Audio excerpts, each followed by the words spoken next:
Hey guys, hope you're well. Ezra here, and today we are diving into something deep, emotional, and very real.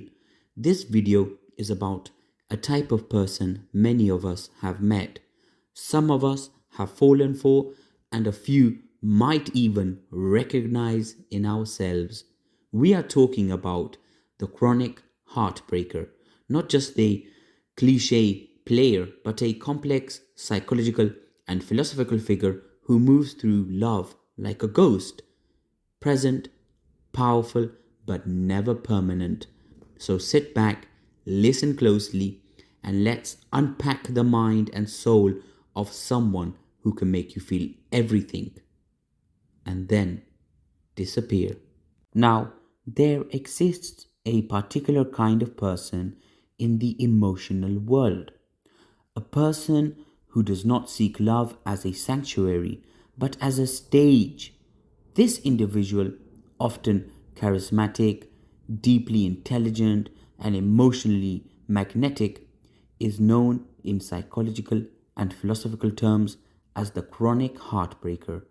They do not simply fall in and out of love, they move through people like a traveler through cities, staying just long enough to leave an impression, then disappearing into the distance.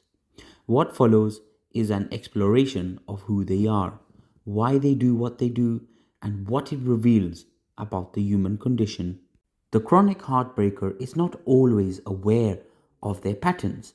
To them, each new romance feels fresh, intense, and sincere. But soon the intensity fades, the craving for novelty, what psychologists call hedonic adaptation, sets in. The love that once lit their nervous system on fire now feels familiar, and with familiarity comes boredom. This is not simple narcissism or cruelty. It is a deep psychological structure that often hides under layers of charm. These individuals seek love not for connection but for validation. The late psychoanalyst Heinz Kuhut might describe them as struggling with a fragmented self. They need others, not just for company, but for coherence. They do not desire love to give it, they desire it to see themselves reflected as worthy, beautiful, and desired. Attachment theory gives us a useful framework. Many chronic heartbreakers display signs of avoidant or disorganized attachment styles, often rooted in early childhood experiences. If a child grows up learning that love is conditional, inconsistent, or dangerous, they may develop protective mechanisms. Intimacy becomes, threatening, and distance becomes safe. In adult life, this translates into an endless loop. They seek intimacy, but when it becomes real, they flee.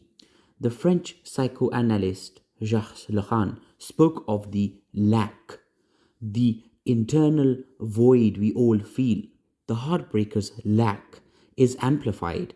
They try to fill it through others, but because it is internal, no external love can satisfy it. Thus, they move on, always hoping the next person will finally complete the puzzle.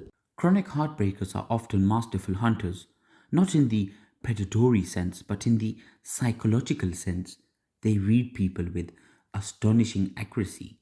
They understand emotional cues, vulnerabilities, and desires. They are fluent in the language of attention, affirmation, and intimacy. They are drawn to empaths, to healers, to those who see the best in others.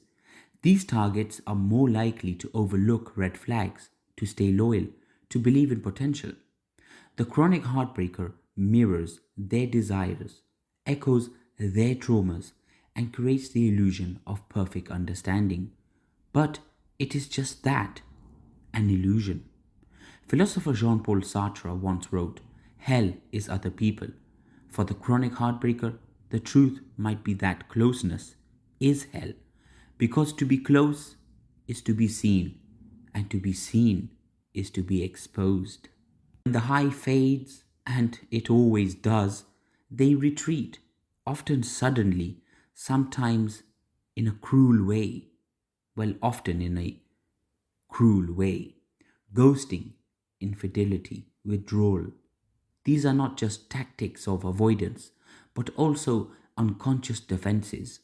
If they leave first, they cannot be left. If they destroy the bond, they cannot be abandoned. Their behavior often evokes cognitive problems in those they leave behind. How can someone who seemed so loving, so connected, turn cold overnight? The answer lies in their internal conflict. They are fighting a war between the desire to be loved and the terror of being known. It is easy to paint these individuals as villains, but the truth is more complicated. Many chronic heartbreakers do not enjoy hurting others.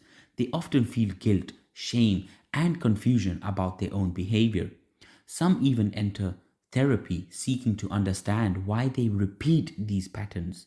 From a philosophical standpoint, they represent a paradox of modern love. They are both victim and perpetrator, trapped in a cycle they neither fully control nor understand. They are, as Friedrich Nietzsche might suggest, creatures of resentment. Their wounds shape their worldview, and their inability to love in a healthy way becomes a form of quiet rebellion against vulnerability. But can chronic heartbreakers change? The answer is yes, but it requires deep introspection and often professional help. They must confront their past, rewire their attachment systems, and learn to experience intimacy as safety rather than danger. They must stop using others as mirrors and start building a coherent self from within. The philosopher Soren Kierkegaard said, "The most painful state of being is remembering the future, especially the one you will never have." For the chronic heartbreaker, healing means giving up the fantasy that someone else will save them and learning to stay even when it hurts. In the end, the chronic heartbreaker is not just an individual, they are a reflection of something larger: our culture's fear of depth, our addiction to novelty, our confusion between love and possession. Their story is not just their own, it is ours. They remind us that love is not a performance, it is a practice, not a hunt, but a home. And if we listen closely, we might not only protect ourselves from them, but also prevent ourselves from becoming one